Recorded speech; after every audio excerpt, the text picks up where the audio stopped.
The house got quiet around 5, the way it always did when one person lived in it, and the only sound left was the crock-pot ticking on the counter. Inside, a couple dollars worth of pork and onions had turned into something that could have fed 4, but tonight it was feeding 1. Cheap cuts, long heat, no supervision. The crock-pot did the standing, so bad knees did not have to. Number 14 turned 1 smoked turkey leg into 4 nights of supper on a fixed income. The soup at number 8 cost so little it barely showed on a receipt.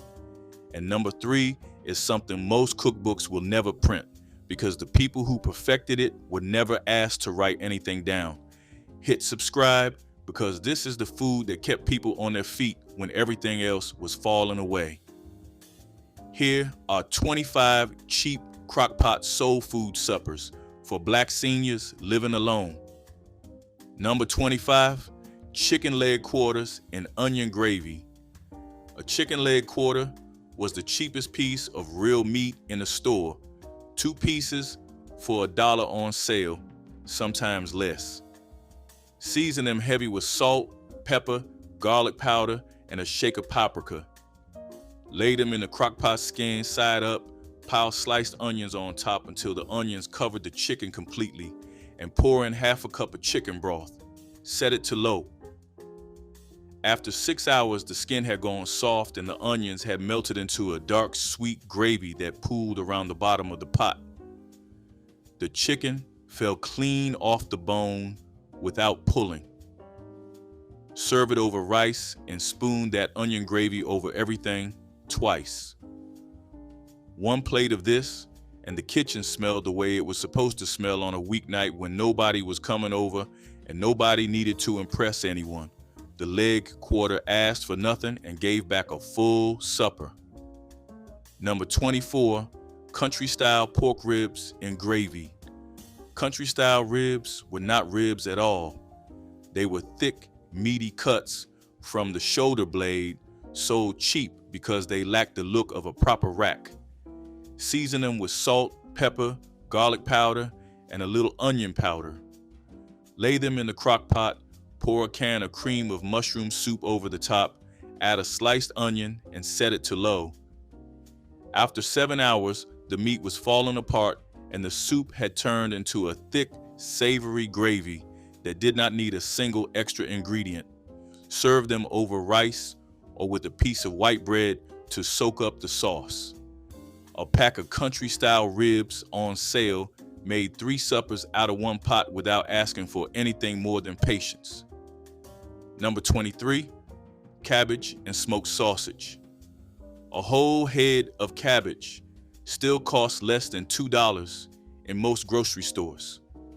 Cut it into wedges, lay them in the slow cooker, drop in a sliced ring of smoked sausage, and add a cup of chicken broth. Salt, pepper, a splash of apple cider vinegar. Set it to low and leave. By supper time, the cabbage was tender and sweet and the sausage had flavored every leaf in the pot. This was the kind of supper that filled the house with a smell your neighbors could identify from the porch.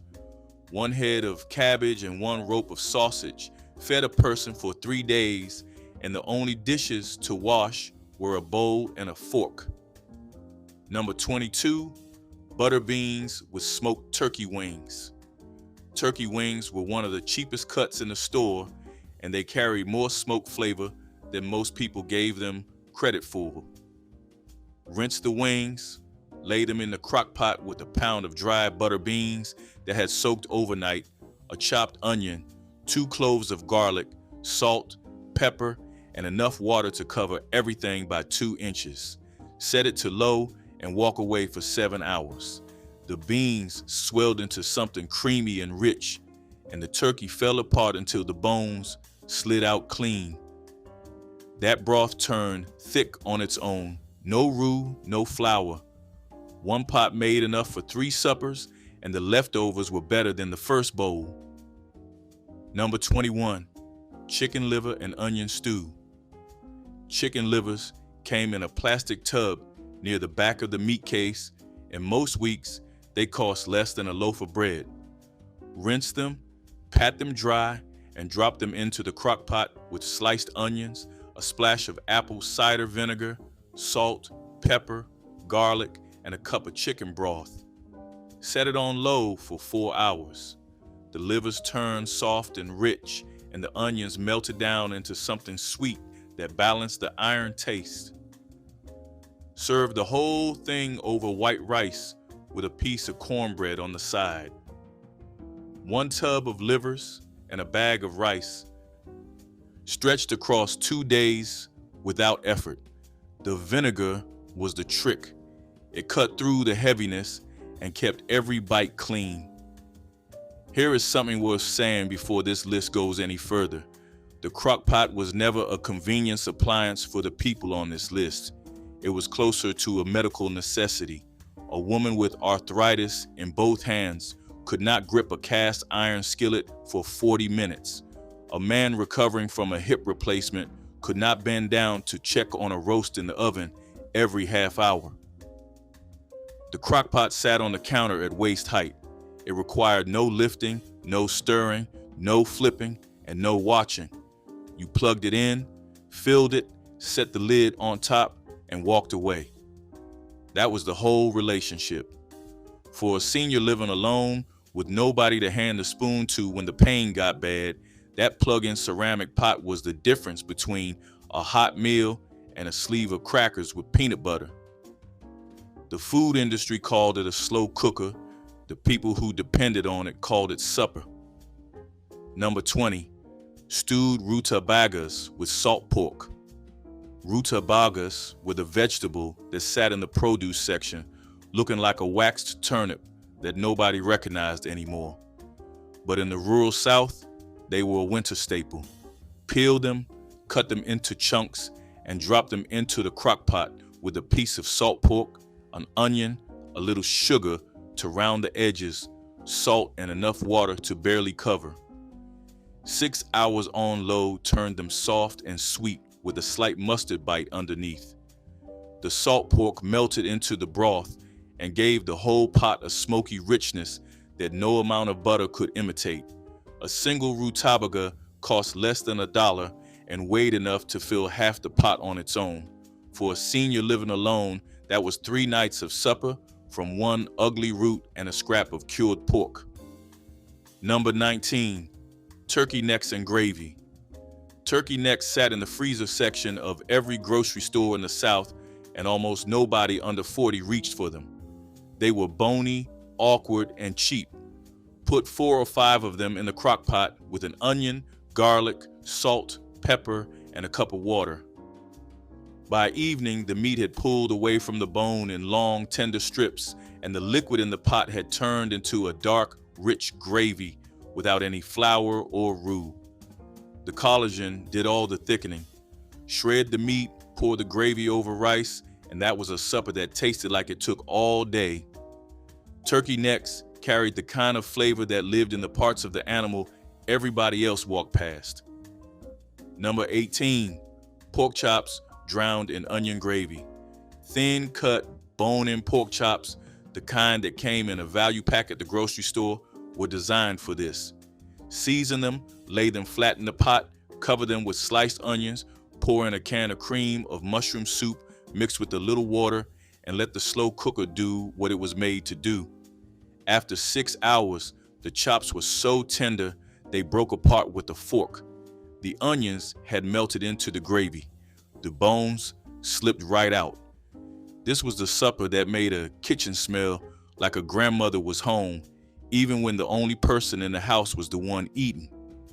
A value pack of pork chops cost a few dollars and produced enough for 3 days of quiet, honest suppers. Number 17, sweet potato stew.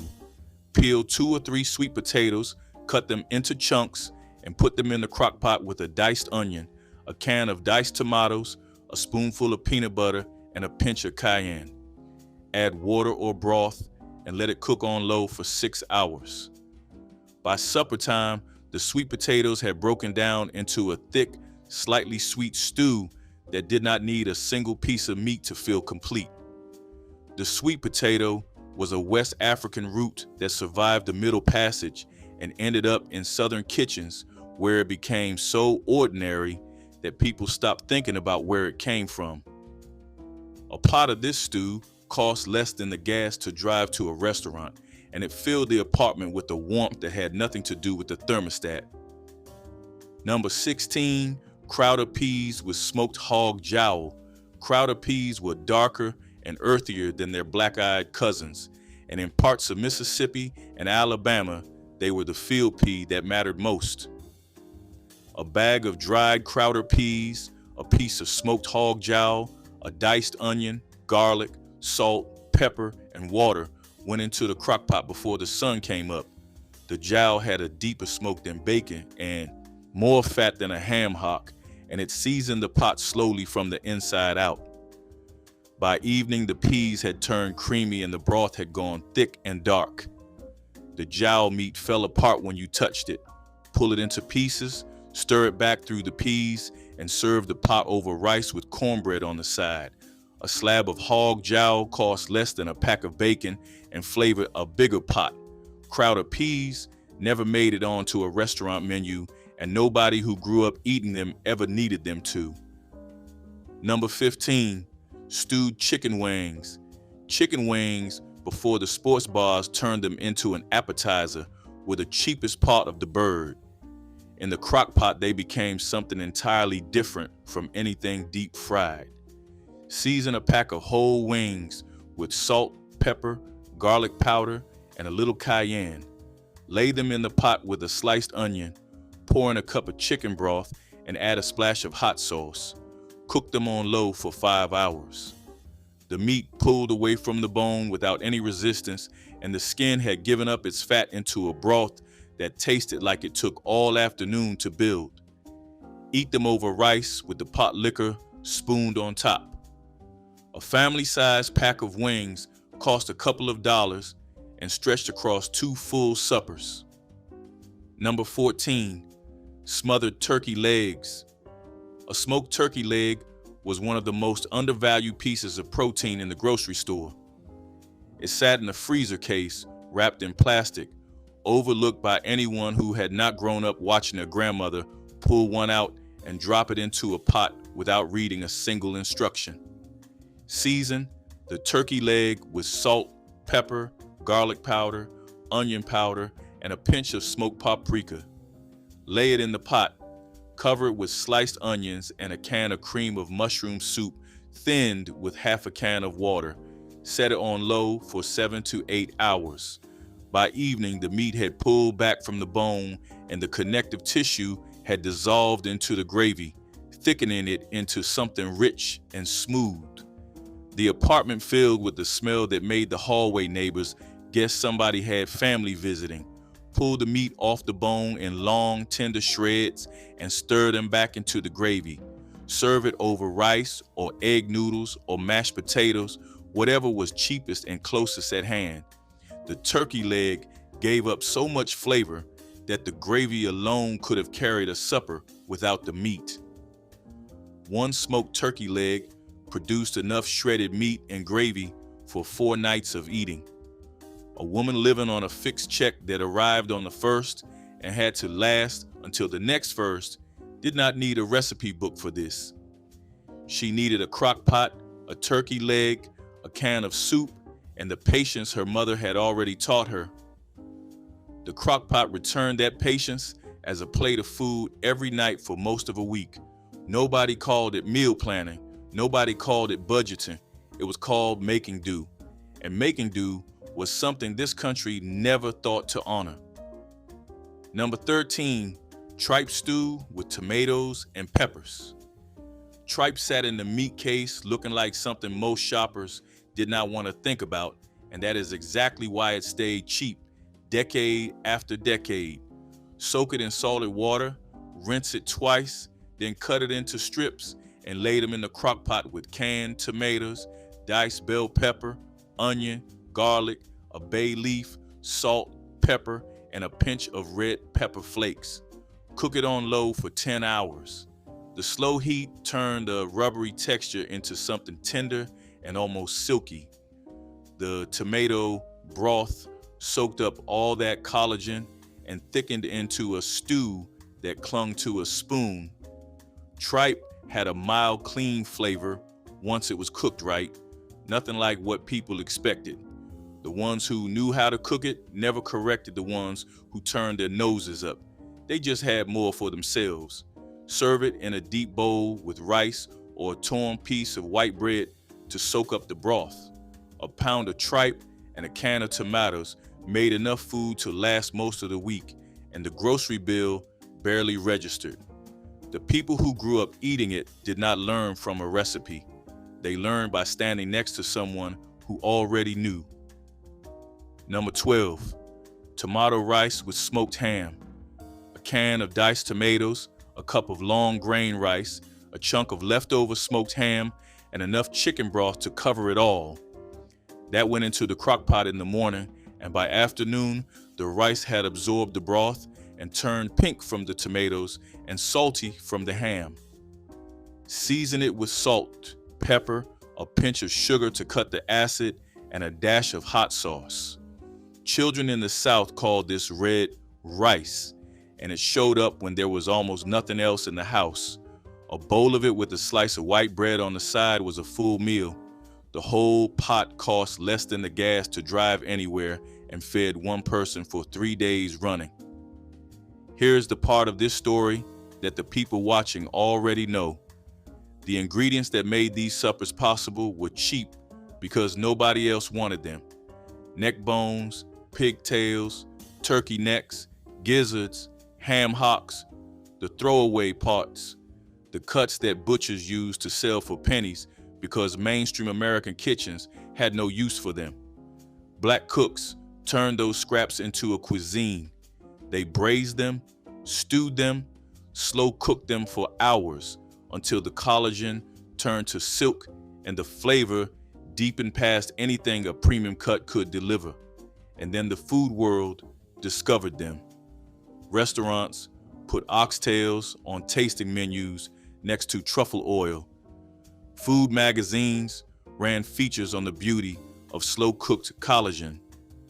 Prices climbed until the very people who invented these recipes could no longer afford the ingredients. The crock-pot suppers on this list were born from the ingenuity of people who had almost nothing. The cruel part is that almost nothing keeps getting more expensive. Number 11, lima beans with ham. Dried lima beans, a leftover ham bone with some meat still clinging to it, and water. That was the recipe in most kitchens that made this dish. The crock-pot turned those 3 ingredients into a thick, starchy stew after 7 or 8 hours on low. The ham bone gave up its flavor slowly, seasoning the broth until the beans tasted like they came from a professional kitchen and not from a pot sitting on the counter of a 1-bedroom apartment. Some people mashed half the beans against the side of the pot to make the liquid thicker. Others left them whole and ate them with a spoon. Both versions stuck to the ribs and lasted for days. The ham bone was already paid for, and the bag of dried limas cost close to nothing. Number 10, pigtail stew. Smoked pigtails were sold in the meat case right next to the ham hocks, and they served the same purpose. They seasoned a pot of beans or vegetables with a smoky, salty depth that no spice rack could replicate. Cut them into sections, drop them into the crock pot with white beans, a diced onion, garlic, a bay leaf, salt, pepper, and enough water to cover. Cook them on low for 8 hours. The tails rendered their fat and collagen into the broth, turning a simple bean pot into something thick and deeply flavored. The meat itself was small but tender, clinging to the joints and pieces you pulled apart with your fingers. Pigtails cost almost nothing because most of the country had decided they did not exist. The people who made this stew never forgot. Number 9, red beans with pickled pork tips. Red beans and rice came out of Louisiana, but spread across the South wherever Black families carried their cooking. Soak the red beans overnight, then drain them and put them in the crock pot with pickled pork tips, a diced onion, celery, garlic, a bay leaf, salt, pepper, and a dash of cayenne. Cover everything with water and set it to low. After 7 or 8 hours, the beans had gone creamy at the edges, and the pickled pork had given the pot a salty, tangy backbone that no other seasoning meat could replicate. Mash a few beans against the side of the pot to thicken the liquid. Serve it over white rice with hot sauce on the table. 1 pot of red beans fed a person for nearly a week, and by Monday night, the leftovers tasted better than what came out of the pot on Sunday. Number 8, navy bean soup. A pound of dried navy beans, a smoked ham hock, diced onion, carrot, celery, garlic, and water. Put everything in the crock pot in the morning and forget about it until evening. The beans turned soft and some of them fell apart into the broth, thickening it naturally without any added flour or starch. The ham hock gave the soup its backbone, smoky and salty without needing anything more. A bowl of navy bean soup with a piece of bread was a complete meal that the United States Navy once relied on to feed entire ships, which is where the beans got their name. A single batch made enough for 5 or 6 bowls. The total grocery cost was less than what most vending machines charge for a bag of chips and a bottle of water. Number 7, catfish stew. Catfish was the fish of the South, pulled from rivers and ponds and farm-raised in Mississippi Delta fields where cotton used to grow. In a crock pot, it became a stew that rivaled anything a coastal restaurant charged 10 times the price for. Cut catfish fillets into chunks. In the crock pot, layer diced potatoes, a diced onion, canned diced tomatoes, a splash of Worcestershire sauce, garlic, salt, pepper, a bay leaf, and a pinch of cayenne. Lay the catfish pieces on top so they cooked gently in the steam rather than falling apart at the bottom. Set it to low for 4 hours, no more. Catfish did not need the long cook that beef and pork demanded. It was a delicate fish inside a patient pot, and the trick was knowing when to stop. By supper time, the potatoes were tender, the tomatoes had melted into a broth, and the catfish had broken into soft white flakes that dissolved on the tongue. The liquid tasted like the river, and the garden had met in the same pot and decided to stay. Catfish stew was the Friday supper in households that observed the old rules about meat and the end of the week. But for a senior living alone, Friday was no different from any other night, and this stew showed up whenever the crock pot was empty and a bag of frozen catfish fillets sat in the freezer. A pound of farm-raised catfish, a couple of potatoes, a can of tomatoes, and an onion. The total cost was less than a fast food meal, and it produced a pot of stew that lasted through the weekend without losing its flavor.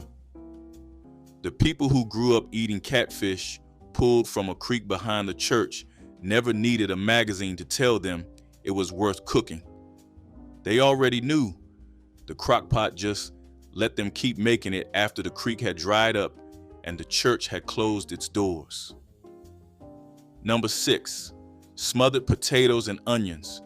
Peel 4 or 5 russet potatoes, slice them into thick rounds, and layer them in the crock pot with sliced onions between each layer. Season with salt, pepper, and garlic powder. Add a few tablespoons of butter or bacon grease and a splash of chicken broth. Cover and cook on low for 4 to 5 hours. The potatoes turn soft and golden around the edges, and the onions caramelized into sweet, tangled ribbons through every layer. Some people tucked sliced smoked sausage between the layers to make it a complete plate. Others let the potatoes stand on their own and served them alongside a glass of iced tea and called it done. The whole pot cost about what a single fast food meal costs today, and it fed one person for 3 nights straight. Number 5, green beans with bacon and potatoes. Fresh green beans were best, but frozen ones worked and canned ones did the job when the store was too far to walk to. snap the ends off, break them in half, and put them in the crock pot with diced potatoes, a few strips of thick-cut bacon chopped into pieces, a diced onion, salt, pepper, and enough chicken broth to barely cover. Cook it on low for 6 hours. The bacon fat ran through the beans, and the potatoes absorbed the broth until they were soft enough to break apart with a spoon. This was the vegetable supper that counted as a full meal because the potatoes made it filling and the bacon made it feel earned. A bag of frozen green beans, 2 potatoes, and a few strips of bacon. That was all the crock pot needed to produce 2 days of honest supper. Cooking for one is not giving up. That is worth saying out loud because the world treats it like a defeat. The commercials, the holidays, the entire food industry is built around a table surrounded by people.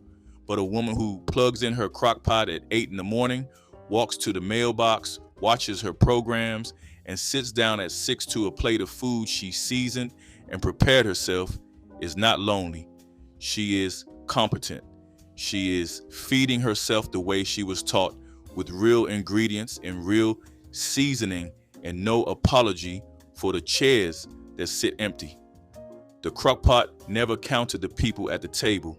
It made the same meal for one as it did for 6. That is why it stayed on the counter long after the big holiday pots moved to the back of the cabinet. Number 4, pinto beans with smoked ham shanks. A bag of dried pinto beans cost next to nothing, and a smoked ham shank from the clearance bin cost even less. Soak the beans overnight, drain them, and set them in the crock pot with the shank, a quartered onion, garlic, salt, pepper, and a dried chili if you had one. Fill it with water and set it on low. 8 hours later, the beans had turned creamy and the shank had given up every last bit of smoke and salt into that broth. Pull the meat off the bone, stir it back in, and serve the pot with cornbread or over rice. The broth was the real meal. It was thick enough to eat on its own the next morning, warmed in a mug, standing at the counter before the sun came up. A full pot of pintos stretched across 4 or 5 suppers. Nobody in a restaurant kitchen was serving anything better than what came out of that crock pot on a Wednesday night. Number 3, ham hocks and greens. This was the dish that held the whole tradition together. The one that appeared on every table at every church supper, every family reunion, every funeral repast, and every quiet Wednesday night when nobody was expected and the only mouth to feed was your own. A smoked ham hock, a mess of turnip greens or mustard greens or collards, whatever was cheapest or growing in the side yard, an onion, garlic, salt, pepper, and a splash of vinegar. Fill the crock pot to the brim, set it to low, and give it 8 hours. The greens cooked down to almost nothing. A slow cooker stuffed with raw greens became a few inches of dark, silky leaves, swimming in a pot liquor so smoky and rich that people treated it with the same respect other traditions gave to bone broth or consomme. Some drank it warm from a coffee cup in the morning. Others soaked cornbread in it until the bread fell apart and had to be eaten with a spoon. The ham hock was never the star. It was the engine. Its smoke, its salt, its slow rendered fat moved through every leaf and turned a pile of bitter greens into something that tasted like a specific kitchen in a specific town where a specific woman once stood over a stove she would never stand at again. This is the supper that most mainstream cookbooks cannot replicate because the measurements were never written down. A pinch, a handful, enough vinegar to barely smell it. The recipe passed from hand to hand in kitchens where the only record was a pencil note on the back of a church bulletin that got lost in a purse nobody ever cleaned out. The greens survived without the written word. They always have. Number 2, smothered round steak. Round steak was the toughest, cheapest cut of beef in the case, dry and stubborn on a skillet but born for the crock pot. Cut it into portions, season with salt, pepper, garlic powder, and a heavy hand of onion powder. Lay the pieces in the crock pot, cover them with sliced onions and sliced bell pepper. Pour a can of cream of mushroom soup over the top and add half a cup of water. Set it on low and walk away for 8 hours. The low heat broke down every strand of tough connective tissue and turned the soup into a dark, thick gravy that covered the plate. The onions dissolved. The pepper went sweet. The beef cut with the side of a fork. Serve it over rice or egg noodles with a piece of white bread on the side. Round steak was proof that the cheapest cut in the store, given enough time and a heavy lid, would surrender into something that tasted like somebody spent all day in the kitchen. And somebody did. The crock pot just did the standing. Number 1, a pot that somebody left on for you. This last entry is not a single recipe. It is every recipe on this list. The crock pot was the last appliance still working in the kitchen after the knees gave out, after the children moved away, after the table got too large for one person to sit at without noticing the chairs that stayed pushed in. It ticked on the counter all day like a quiet companion, turning cheap cuts and dried beans into suppers that nobody had any business eating alone. But eating alone was what happened, and eating well while doing it was a small act of refusal against everything that said a person on their own did not deserve a real plate of food. Every supper on this list cost a few dollars. Every one of them stretched across days, and every one of them was made by someone who would not open a can of soup and call it dinner because they remembered what dinner was supposed to taste like, and they were not yet willing to let go of that memory. Salmon croquettes were a Friday staple in African American church kitchens, where canned salmon transformed into golden, crispy patties, feeding the faithful during Lenten seasons. Church mothers mixed salmon with sautéed onions, eggs, cracker crumbs, and seasonings, shaping mixture into oval patties before frying until exterior turned crackling brown.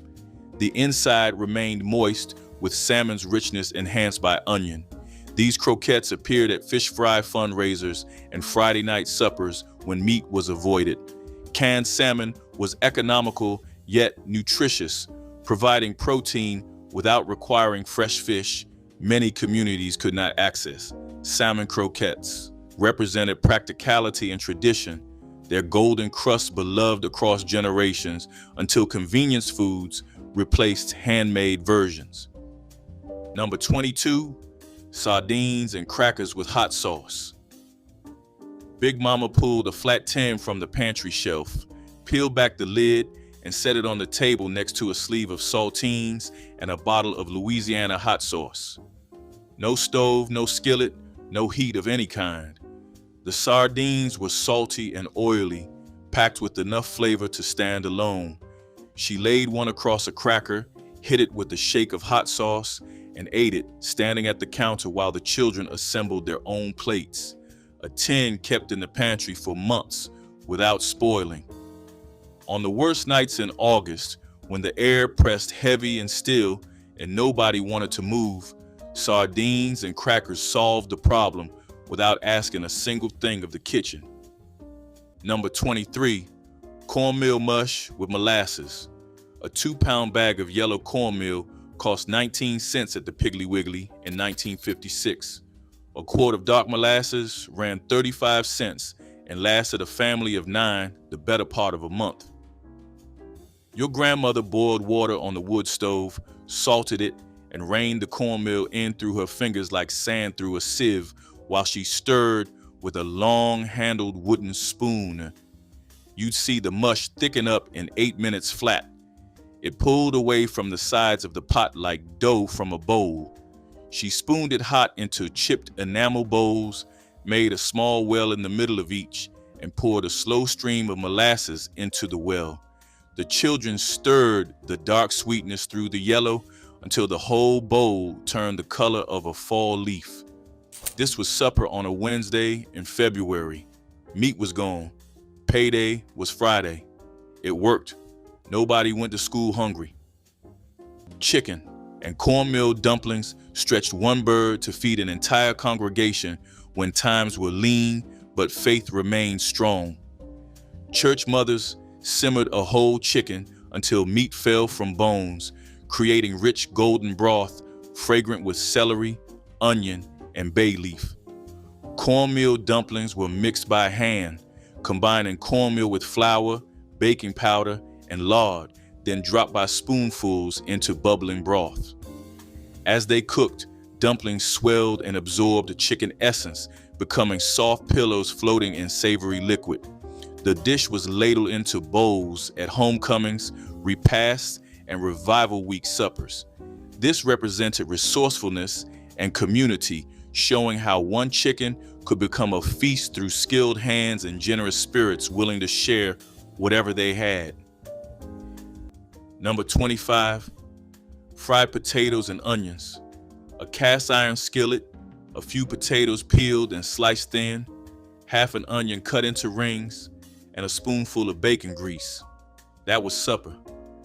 Big Mama got the grease smoking hot, laid the potatoes in a single layer, and let them sit until the bottoms turned golden and crisp. Then the onions went in. She flipped everything once, maybe twice, seasoned with salt and pepper, and covered the skillet to let the steam finish the work. The potatoes came out creamy inside and crunchy outside, tangled up with soft, sweet onion. Children ate this with white bread and ketchup. Adults ate it straight off the skillet with a fork. A 5-pound bag of potatoes lasted a week in the pantry, and on a hot Tuesday night, a full skillet of fried potatoes fed the house for the cost of almost nothing. Number 20, liver and onions.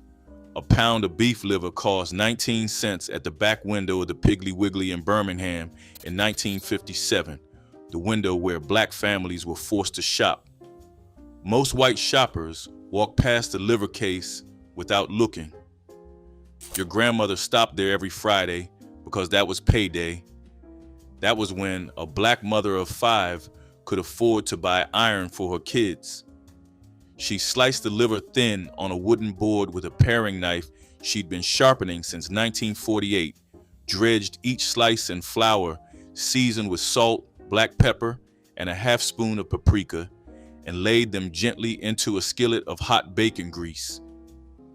2 big yellow onions, sliced into thick rings, went in alongside. The liver cooked 4 minutes aside, no longer. It came out tender and pink at the heart. The onions caramelized like dark honey. She served the whole thing over a slice of day-old loaf bread on a tin plate. The bread soaked up the gravy. Your uncles and aunts learned to eat liver before they learned to read. Chitlin loaf took the tradition of chitlins and transformed them into something convenient for church fellowship tables.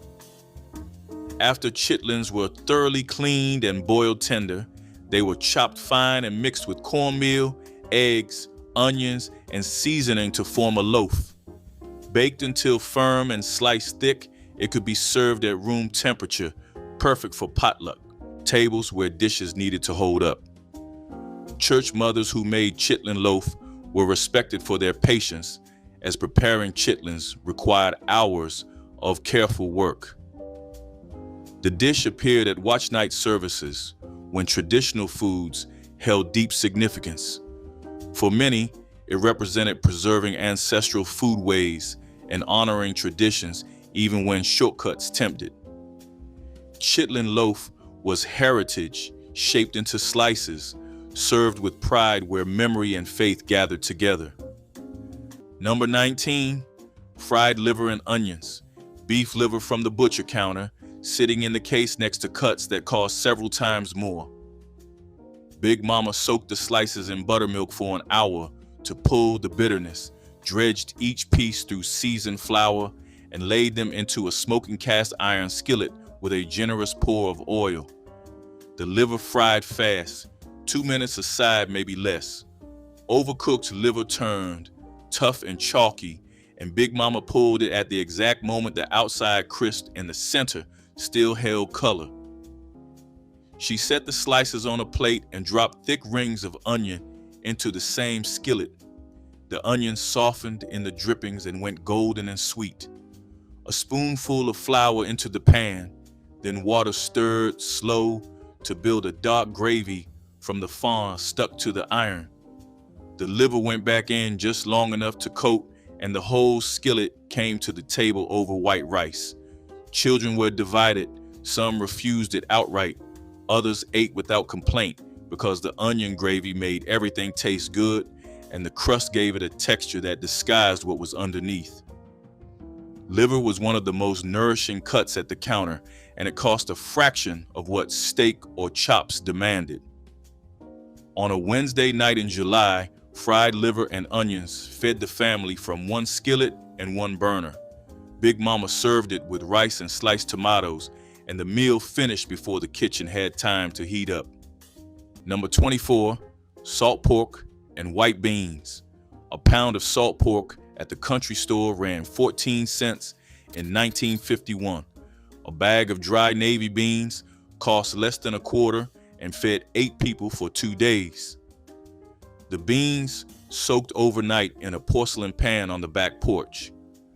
By morning, they had doubled in size, like the pot itself was breathing. Your grandfather poured them into the heavy iron pot before he walked to the mill. The salt pork went in whole, fat side up. The pot simmered on the wood stove from sunrise until the cornbread came out of the skillet at 6. You could see the pork render down into a fatty white slab that flavored every bean. The potlikker was thick enough to coat a tin spoon. Children ate first, men ate second, the cook ate last. That was the rule. Nobody complained about leftovers because there weren't any. The pot got scraped clean by lamplight. Neck bones and butter beans filled fellowship halls with comfort only slow-cooked food could provide. Church mothers simmered smoked pork neck bones for hours until meat became tender enough to fall apart at the touch of a fork. Butter beans absorbed the smoky, salty essence of pork as they cooked down into creamy softness. The broth turned silky, seasoned simply with salt, pepper, and onion. This dish appeared at Wednesday night suppers and special fellowship gatherings when something hearty was needed. It stretched inexpensive cuts into meals, satisfying both body and spirit, providing complete protein and warmth. Though rarely seen on modern tables, neck bones and butter beans proved that church kitchens could transform scarcity into abundance through faith and patience.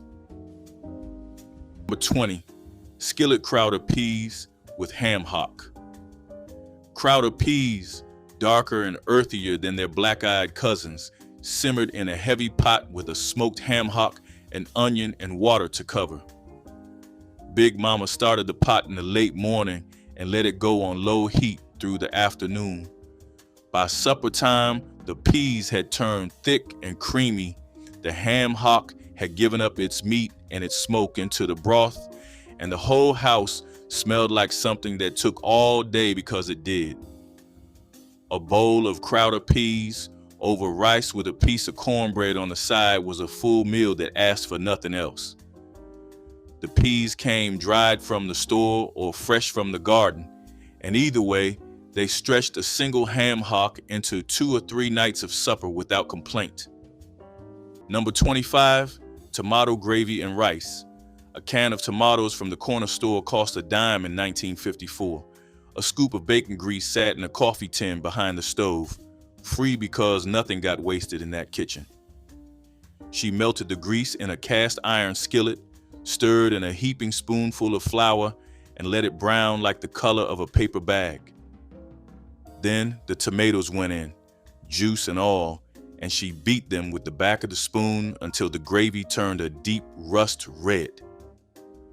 White rice from a 5-pound sack was already simmering on the back burner.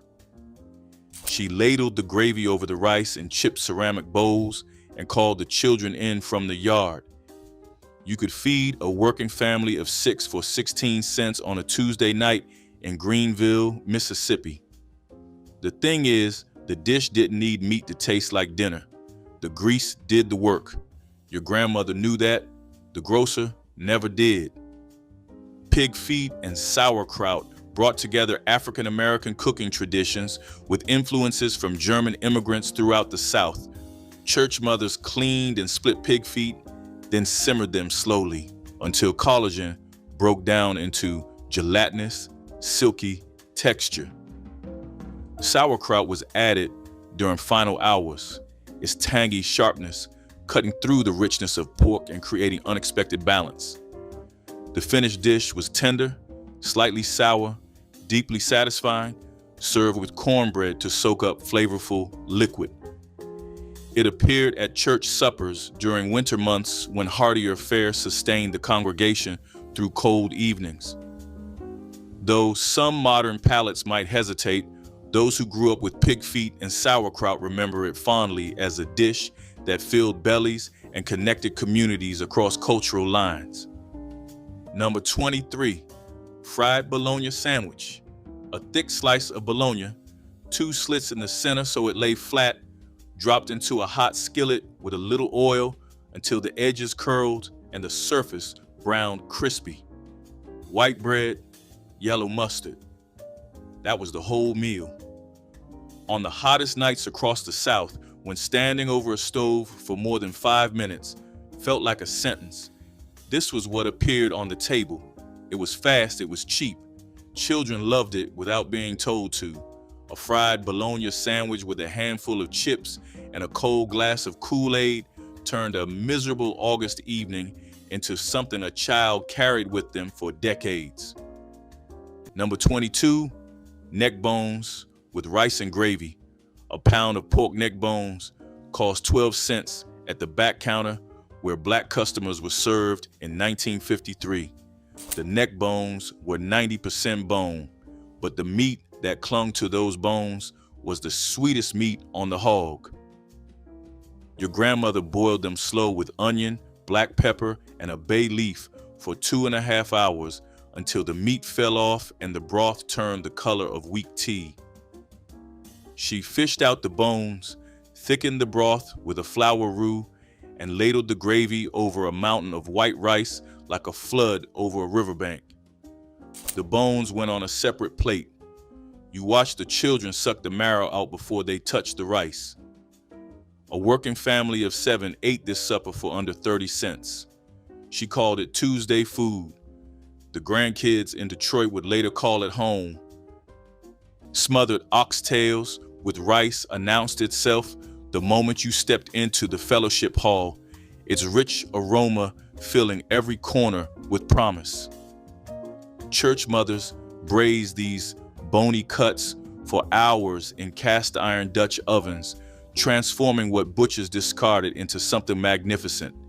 The oxtails were seared until browned, then slow cooked with onions, garlic, and thick tomato-based gravy seasoned with bay leaves and thyme until meat surrendered from bone. Marrow melted into the sauce, creating unmatched richness. Served over white rice that soaked up that velvety gravy, this dish fed dozens at church anniversaries and pastoral appreciation dinners. It represented elevating humble ingredients into celebrations, proving patience and skill could transform the forgotten into the unforgettable. Number 21, buttermilk and crumbled cornbread. A tall glass of cold buttermilk with leftover cornbread broken into chunks and dropped straight in. Big Mama ate this, standing at the counter with a long spoon, scooping up the soft pieces that sank to the bottom. It was not a recipe. It was what happened when the kitchen was too hot to light a burner and the cornbread from yesterday was going stale on the counter. The buttermilk was thick and tangy. The cornbread soaked it up and turned soft without falling apart completely. Children made faces at it. Grown folks who had worked outside all day drank it down without stopping. A glass of buttermilk and cornbread at the end of a long July afternoon was the oldest supper in the South, and it never needed a stove, a plate, or a single minute of cooking. Number 21, stewed cabbage with fatback. A whole green cabbage at the farmer's market in Macon ran 6 cents in 1955. A 4-inch slab of fatback from the smokehouse cost a nickel. Your grandmother quartered the cabbage on the wooden cutting board, peeled away the outer leaves she would feed to the chickens, and cut the rest into rough wedges. The fatback went into the bottom of the heavy pot first, sliced thin like ribbons so it would render without scorching. She laid the cabbage on top, poured in 2 cups of water, and clamped the lid.